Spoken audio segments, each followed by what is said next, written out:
Pembelajaran kemandirian pada anak berkebutuhan khusus tunanetra dimulai dengan cara absensi siswa. Peserta didik melakukan absensi siswa sesuai dengan foto profil pada masing-masing peserta didik. Pada setiap profil terdapat huruf Braille yang bisa mereka baca.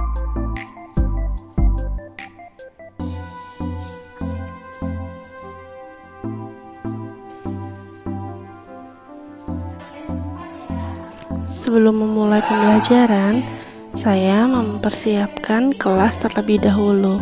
Salah satu dari peserta didik memimpin untuk berdoa.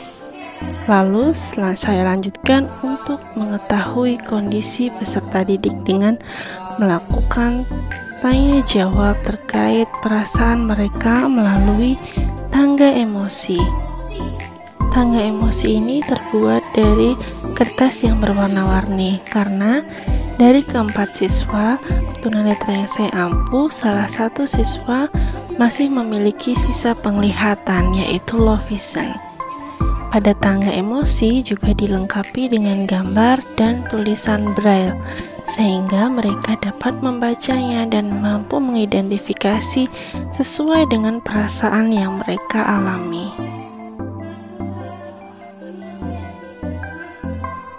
Peserta didik secara bergantian menuangkan perasaan mereka pada tangga emosi. Mereka memasukkan satu persatu sesuai dengan perasaan yang mereka alami saat itu. Apakah senang, sedih, atau sakit?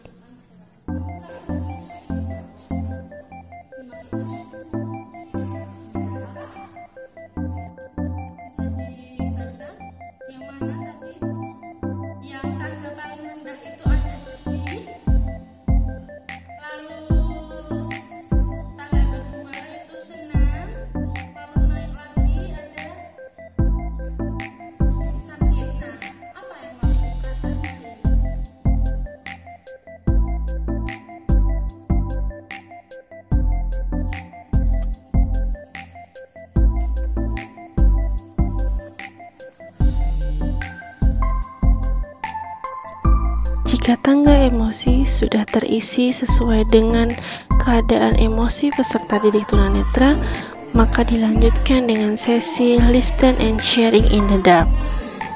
Di sini saya dan peserta didik saling sharing tentang kondisi mereka sesuai dengan perasaan yang mereka alami. Kita saling sharing, bercerita, dan juga saling mengungkapkan apa yang ada dalam isi hati yang mengganjal ataupun hal-hal yang mereka alami. Dilanjutkan dengan tepuk semangat untuk mengawali pembelajaran hari ini. Pembelajaran saya awali dengan memberikan pertanyaan pemantik kepada peserta didik tentang pengalaman mereka membuat minum. Setelah itu, peserta didik mencari sumber belajar cara-cara membuat minum. Mereka bebas menentukan sumber belajar yang mereka gunakan. Mereka menggunakan gadget untuk mengakses sumber belajar, baik melalui YouTube, blog, maupun AI. Sesuai dengan kodrat zaman, peserta didik tunanetra juga mampu menggunakan IT, terutama menggunakan laptop dan handphone. Handphone mereka dilengkapi dengan talkback agar dapat membaca layar dan mereka bisa mengakses apapun dalam satu genggaman. Untuk peserta didik low vision, ia memilih mencari sumber belajar dengan cara bertanya kepada petugas kantin bagaimana cara membuat minum yang baik dan benar.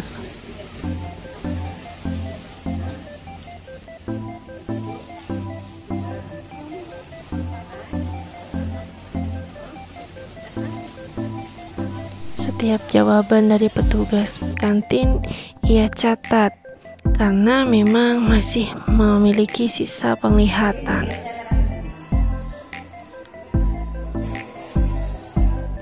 Selanjutnya, saya memberikan kepada peserta didik cangkir literasi. Cangkir literasi ini berisikan menu-menu minuman yang akan mereka pilih untuk praktik. Cangkir literasi ini dilengkapi dengan huruf braille dan juga ukuran font yang diperbesar untuk siswa dengan sisa penglihatan. Peserta didik memilih menu minuman yang akan mereka buat sesuai dengan kemampuan dan keinginan mereka masing-masing. Sebelum memulai praktik, peserta didik men-scan barcode cara penggunaan alat semar, yaitu sensor aman menuang air yang saya ciptakan agar peserta didik tunanetra dapat aman dalam menuang air.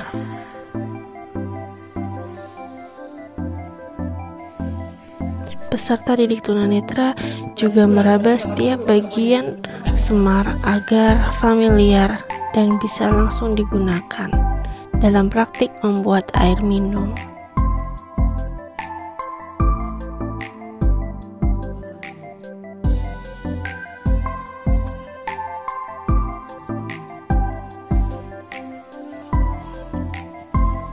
Peserta didik langsung menuju ke dapur sekolah untuk praktik membuat minum. Di sini saya menjelaskan bagaimana peraturan dalam membuat minum pada kesempatan hari ini. Peserta didik diberikan pertanyaan dan pilihan minuman apa yang akan mereka buat.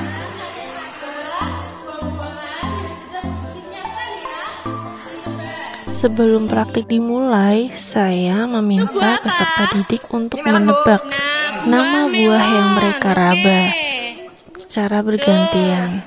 Mereka sangat senang sekali. Nah, setelah itu saya melanjutkan dengan memberikan kuis atau tebak kemasan yang saya bawakan untuk mereka. Selanjutnya, mereka mendeteksi minuman apa yang ada di dalam kemasan dengan cara membuka aplikasi pembaca teks melalui gadget mereka. Peserta didik pun langsung mempraktikkan membuat minuman. Ada yang membuat kopi instan,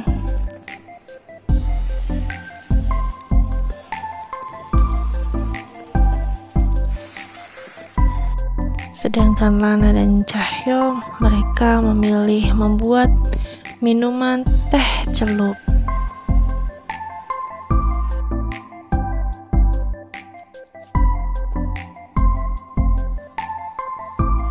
Untuk menuang air panas, mereka menggunakan semar, dan semar akan berbunyi ketika sensor tersentuh air. Mereka pun dapat menuang air panas secara aman.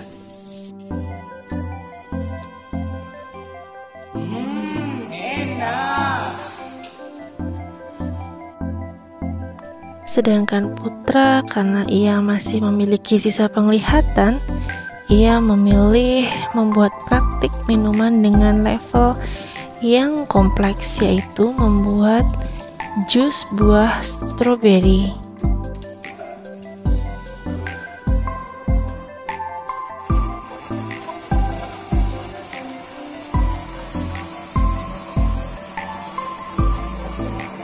Dalam menuang jus stroberi, Putra juga menggunakan semar sensor aman menuang air.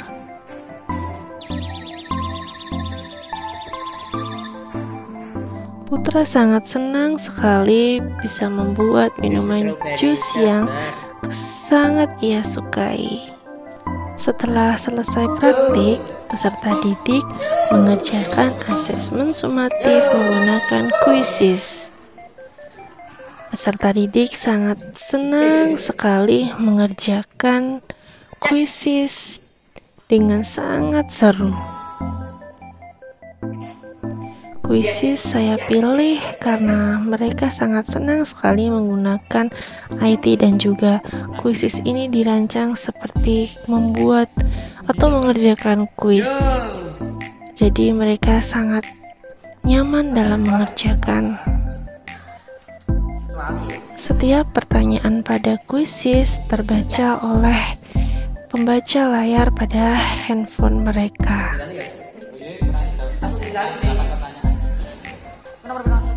Tanpa disadari mereka sedang mengerjakan sebuah soal, tapi dengan cara yang sangat mengasihkan.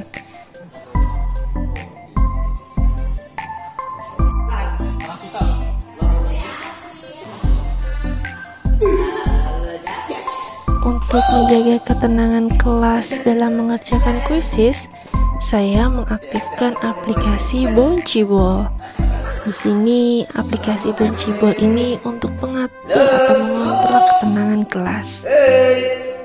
Ketika kelas akan ramai, maka akan bersuara shh, yang artinya anak-anak atau peserta didik diminta untuk lebih tenang. Saya menggunakan Boncibol ini untuk mengontrol kelas saya agar menjadi lebih efektif. Mereka sangat senang memperlihatkan hasil dari kuisis yang sudah mereka kerjakan. Setelah mereka menggunakan kuisis, saya mengajak peserta didik membuat praktik baik, yaitu berbagi praktik baik melalui media sosial yang mereka miliki. Mereka berbagi pengalaman tentang praktik atau pembelajaran yang sudah mereka lalui hari ini.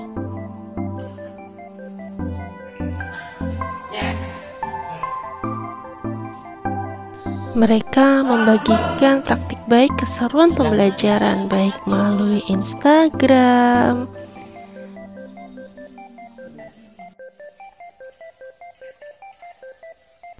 melalui Facebook, dan juga melalui story WhatsApp maupun blog yang mereka miliki sesuai dengan media sosial yang mereka miliki dan mereka sukai.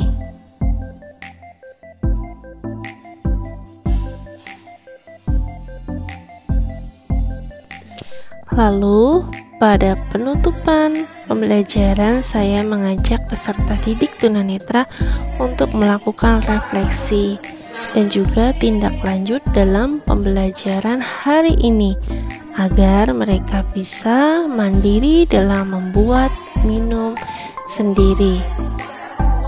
Karena kemampuan membuat minum adalah life skill yang harus mereka kuasai untuk masa depan mereka dan juga untuk kemandirian mereka.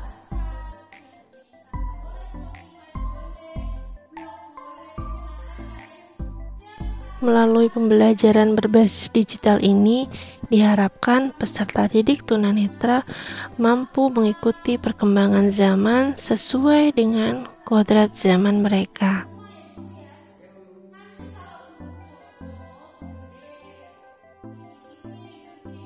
Diharapkan peserta didik mampu mengikuti perubahan transformasi pendidikan yang ada di negara ini, sehingga mereka dapat menjadi peserta didik tunanetra yang berkarakter, mandiri, dan berprestasi, dan juga dapat kreatif, kolaboratif, komunikatif, dan juga critical thinking dalam kehidupan sehari-hari.